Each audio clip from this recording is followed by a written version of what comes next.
4 ticks from the happy side. Well done, Cole. That's 3 you've had. Well done.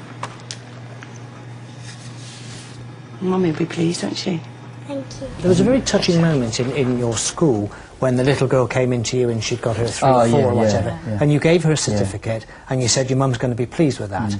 And you, I mean, that's not about extrinsic motivation. That's not about ticks on charts or whatever. That's much more human and connected emotionally, I thought. And that's the essential bit with behavioural approaches, that sometimes people look at behavioural approaches and say, this is terrible, it's bribery, you're giving kids things, and of course there are some behavioural approaches that use money. So at least we're not mucking about anymore. At least, you know, we're not sort of being delicate about it. Some behavioural approaches use money. There may just be occasions when that, as a first step, may be appropriate in my book, but it's going to be highly contentious.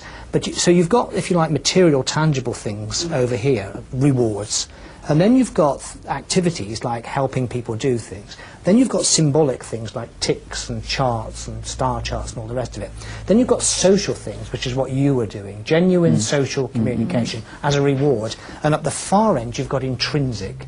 And where any behavioural approach worth its salt has got to get to is when kids are saying, I like being in here, I like doing this work, I like being with this person, I like these other people in the classroom, this is a good place to be, I feel positive and I feel energetic.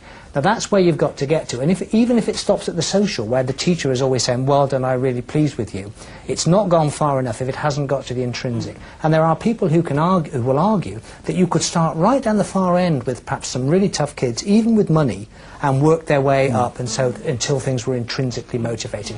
But you've got to make the journey. You can't stop at the material, or you can't stop at those ticks on boards or star charts. And you can't even stop at the social, when it always depends on the nice person saying, I'm pleased with you.